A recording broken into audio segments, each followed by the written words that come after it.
Hi, Zizaran here with another video, and as promised, this is an update on the Corrupting Cry build that Sai made as a league starter idea, and a lot of people have been enjoying and playing this, and you might have seen other streamers like Steel Mage have been playing this as well, so it has been turning out pretty well, and I wanted to make an update for you. Sai gave me some notes, and obviously this is also not going to be as extensive as our league starter for new players going to be. So it might be like a little bit more of a veteran build. If you're a completely new player, this might be slightly harder to follow than our like normal step-by-step stuff. And it's a bit of a pain to level. Apparently you do like Spectral Throw early, and then you over level in Chamber of Innocence to like level 50 if you want to start doing the Corrupting Cry early. Honestly, it's been looking great, and at the endgame POB, it's got like 5.5 million DPS combined. Looks pretty solid for anything non-Ubers, and a really good mapper and really tanky. So if you're looking to try a new build that's really good on everything, especially non-Uber, it might struggle a little bit with Ubers, and it's a great mapper and very tanky, this might be the build for you. So as normal, we're using Path of Building for this. We are not doing a full like step-by-step, so this is like a rough idea of early leveling with Spectral Throw, and then here's Fizz dot leveling. Like you said, we probably do need to be like level 50 in Chamber of Innocence to swap over for this, and because you need to have pretty much all the points here. So yeah, you can do that, especially in hardcore, and then you'll be very powerful for the rest. The build can be a little bit hard in solo self-on because there's quite a few items you need. So being trade is a lot easier. Then we can look at the endgame tree here, and we have a couple of things like energized armor is pretty good in this slot here. And then we have some basic jewels. Obviously, you can get more damage than this, but we do always try to be pretty conservative. And then a really good thing is a Zibakwa jewel. What this does is 50% of elemental damage taken as chaos and plus 5 max chaos rest. This effectively makes you get a lot higher elemental rest, and you're more incentivized to up your chaos rest, which would be particularly good for me, seeing as I seem to keep dying to underestimating chaos damage. Clusters are really nice for this build. We have a triple damage one here with some resist, which isn't the most important thing, but the medium cluster here is really good, especially lead by example, making you have permanent onslaught. So one thing that you might not know how it works is spiritual aid, and this is really good for builds that really need generic damage or more damage in general. This means that increases, and specifically the word increase, not more, but increase minion damage will be the same as increased damage.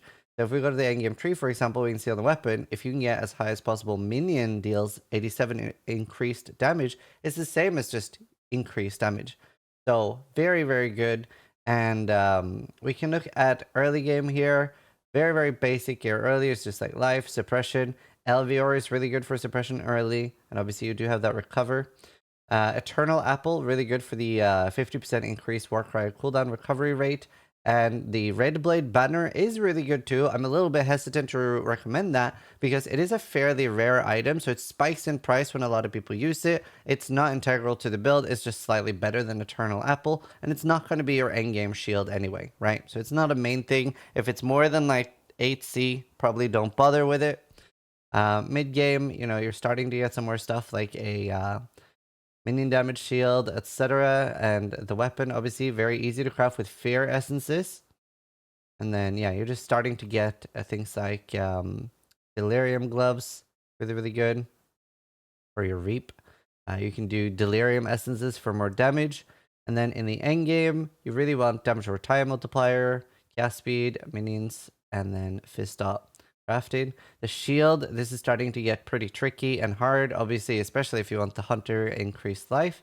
But we also, on a hunter mod, have increased Warcry cooldown recovery rate. And getting this with a shield that has damage and life, and you can craft suppress, very, very good. Looking at the other gear here, we're actually going to want reservation. Early on, we can do the mana mastery, which I think is like 12% reservation, and later on you can replace this. You could also craft a loathing helmet as an alternative, but getting loathing and suppress can be hard. I just crafted that myself in my explosive arrow. And then for the chest, yeah, this damage reduction, very, very big, and obviously suppress as well. They're the main two things you're looking for here. You see, a lot of the gear here isn't too crazy. This damage is with Val Reap up, so it's slightly higher than what it would be, but the fact that it has so much damage on a build that has the, like, you know, your auto running is really, really nice. If you don't know how that works, you just put it on mouse button 1 and do the always attack in place, and you are literally always casting this. Now, because of that, you do want like Warcry cooldown recovery. And a lot of you might be wondering, what about tattoos? And obviously in our League Starter guides, we don't really talk about tattoos a lot because we didn't know how available they were going to be and how rare they were going to be. So I can look at Sai's profile here, and we can link to this in the description as well. It's going to be great for you to take a look at this character and see how he's doing as he progresses it. And Steel Mage is playing this as well, so you can look at that for some ideas.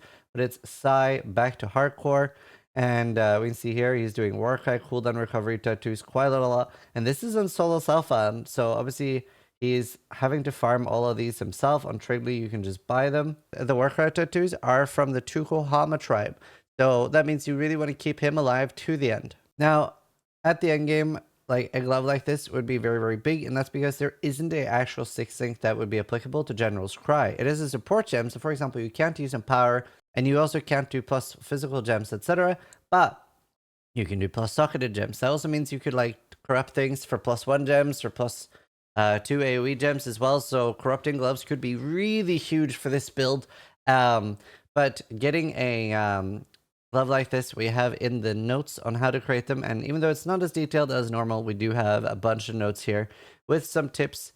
And yeah, I hope you guys like this build. I hope you guys like that we're doing like some builds mid-league as well as a update. And hope you're all having a great time with the Totally. Now, a few things to mention. The bandits, people keep forgetting it's moved to config, so it's kill all, and these are the pantheons. Anoint early, you can do for suppression, and then later you do veteran soldier. And an important thing to mention is that the gems still aren't in Path of Building, so we're using Corrupting Fever to simulate the Corrupting Cry. And we have some config here. It's just the difference between Corrupting Cry and Fever. So obviously we don't have the exact gem in POB. If you're worried about that, not a big deal. So thank you guys so much for watching. I hope you guys are enjoying this build. Remember, you can check Sai's character for updates. We'll link that in the profile down below, and he's having a blast with it. So hope it helps you and that you're able to maybe like have a lot of fun with this. Either way, sub if you liked the video. Thanks for watching, but more importantly, try to die less than I do.